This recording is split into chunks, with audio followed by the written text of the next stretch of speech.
Vamos mergulhar direto em um dos textos mais fascinantes e, sem dúvida, mais complexos da Antiguidade. O livro de Isaías é literalmente uma obra-prima absoluta. É uma mistura incrível de uma história antiga super turbulenta, uma poesia belíssima e o que a gente vai explorar hoje, um mistério literário muito profundo. Para quem busca entender não só o texto em si, mas como toda essa estrutura monumental foi construída, essa nossa análise vai ajudar a amarrar perfeitamente todos esses elementos. E é bem aqui que a gente esbarra no cerne da nossa investigação, uma coisa que os acadêmicos adoram chamar de o problema de Isaías. Pensa bem, como é que um único texto antigo consegue cobrir uma linha do tempo tão vasta e incrivelmente tão precisa? Será que a gente está lendo as palavras de um único profeta altamente visionário? Ou será que esse livro é, na verdade, uma baita antologia compilada por vários autores ao longo de gerações? É um verdadeiro quebra-cabeça, daquele tipo que tem dividido os especialistas há séculos. Nossa rota de hoje é a seguinte. Primeiro, vamos ver o livro de Isaías. Depois, o problema da autoria. Em seguida, 3 eras, 3 autores. Logo após, o caso para um único autor. Aí passamos para o estilo poético e imagens. E, por fim, as profecias do servo sofredor. Ponto 1. O livro de Isaías, profeta do Reino do Sul. Bom, o nome Isaías significa literalmente salvação de Yahweh. Historicamente falando, ele foi um profeta muito ativo no Reino do Sul, em Judá, lá naquele agitado século VIII antes da Era Comum. Gente, esse foi um período de enorme instabilidade política. Para dar um pouco de contexto, o Império Assírio estava expandindo absurdamente rápido, ameaçando todas as nações menores ao redor.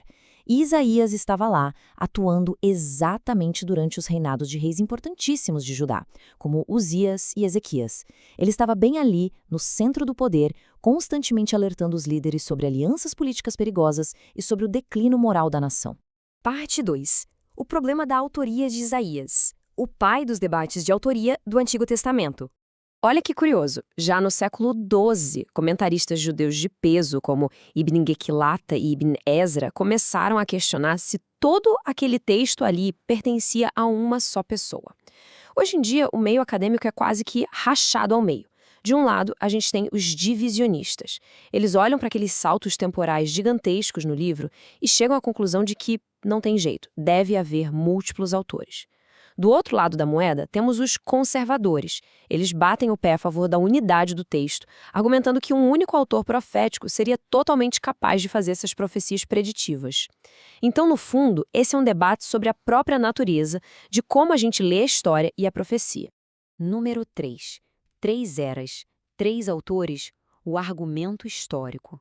O negócio é o seguinte, o texto abrange 3 eras históricas bem distintas. Ele começa lá entre 740 e 700 antes da Era Comum, que é exatamente durante a ameaça assíria, o tempo em que o Isaías histórico realmente viveu. Mas aí, do nada, o texto dá um salto para o século VI antes da Era Comum, descrevendo o exílio babilônico com uma riqueza de detalhes absurda. E não para por aí.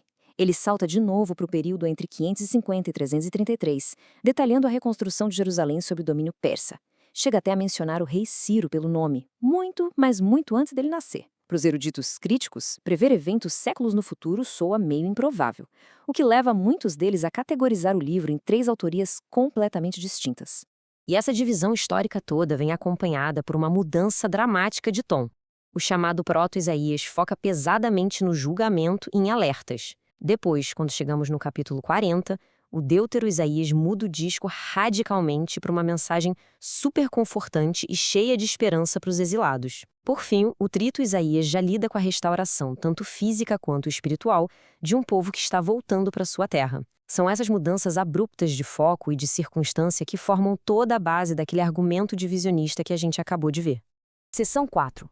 O caso para o único autor, uma abordagem científica do estilo. Guardem bem esse número, 24. Ele é absolutamente fundamental aqui. Teve um estudo enorme conduzido pela Universidade Brigham Young que pegou 36 prefixos de função do hebraico clássico. Para quem não sabe, esses prefixos são pequenos marcadores linguísticos que os autores usam de forma sobreconsciente, no automático mesmo. É como se fosse uma impressão digital estilística. O mais impressionante de tudo é que dos 36 prefixos que eles examinaram, 24 são usados de forma muito consistente ao longo de absolutamente todo o livro de Isaías. A força dessa consistência é algo brilhante. Por exemplo, A taxa de uso do prefixo Vav-Lamed na primeira metade do livro, que chamam de Isaías A, é de 0,68. E na segunda metade, Isaías B, 0,67. É incrível a constância. E aí que está o pulo do gato. Quando a gente compara com textos de controle de outros profetas, como Amós ou Ezequiel, a taxa de uso desse mesmo prefixo despenca para 0. Por causa disso, os pesquisadores concluíram que as diferentes seções de Isaías são muito mais parecidas entre si, estilisticamente falando, do que com qualquer outro livro do Antigo Testamento. Esse é, sem dúvida, um argumento científico fortíssimo a favor de um único autor. Ponto 5. Estilo poético e imagens. A barreira da profecia do Antigo Testamento. O autor tinha essa habilidade fantástica de usar a vida cotidiana para explicar realidades cósmicas gigantescas. O texto é recheado de metáforas visuais super impactantes, sempre baseadas na agricultura e na geografia da época. Israel, por exemplo, é comparado a uma vinha toda cuidada por Deus, mas que acaba produzindo uvas bravas. A soberania divina aparece através da imagem do oleiro moldando o barro. A esperada era de paz é mostrada com o predador e a presa, o leão e o cordeiro, convivendo lado a lado. E o fogo ardente é usado para representar tanto um julgamento destrutivo quanto uma profunda purificação. Então, o grande segredo da estrutura literária de Isaías é o paralelismo poético. Essa técnica não estava lá só para o texto soar bonito, não. Na verdade, ela tinha um propósito duplo muito intencional. A ideia era revelar verdades profundas para aqueles que já eram mais maduros espiritualmente e estavam dispostos a realmente mastigar o texto, enquanto, ao mesmo tempo, escondia o significado daqueles que tinham o coração endurecido. É exatamente por isso que, à primeira vista, o texto pode parecer uma barreira bem desafiadora. Ele exige tempo e reflexão de verdade para ser decodificado. Chegamos na nossa última parte, seção 6, as profecias do servo sofredor, o legado teológico duradouro. Olha só essas palavras fortíssimas que estão lá no capítulo 53. Elas descrevem a figura do servo sofredor.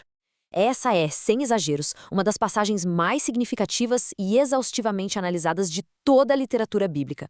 Ela descreve uma figura que suporta dores que a gente mal consegue compreender, e não é por causa dos próprios erros, mas sim para espiar as falhas dos outros. A precisão e a carga emocional desse texto geraram debates interpretativos tão profundos que acabaram moldando religiões inteiras. E como é que os estudiosos e teólogos de hoje interpretam essa figura? Basicamente, existem duas perspectivas principais. Na tradição judaica, a interpretação que predominou foi a de que o servo é uma metáfora para o próprio Israel nacional, ou seja, a nação inteira ali sofrendo as dores do exílio e da perseguição, mas que no fim das contas seria vindicada por Deus na frente das outras nações. Agora, a perspectiva cristã é bem diferente. Eles veem essas linhas como uma profecia literal e direta do Messias, mais especificamente de Jesus de Nazaré, enxergando na crucificação o cumprimento exato de todo esse sofrimento vicário descrito por Isaías. O que a gente percebe é que o texto é tão rico que acaba sustentando pilares fundamentais para ambas as tradições. O que nos traz para a nossa reflexão final? A gente viu hoje os argumentos históricos sobre múltiplos autores, os dados linguísticos fascinantes que apontam para uma única mente criativa e, claro, as ricas camadas de poesia e teologia que definem esse texto. Seja lá se isso for o trabalho de gênio de um único visionário ou a sabedoria acumulada de gerações a fio, o fato é que a estrutura brilhante e as promessas de restauração no livro de Isaías continuam a cativar o mundo inteiro. Esperamos que essa nossa imersão tenha ajudado a estruturar e jogar uma luz sobre esse mistério incrível, mas a grande questão ainda ecoa. Será que saber exatamente como a caneta tocou no pergaminho altera de alguma forma o impacto dessa mensagem tão atemporal?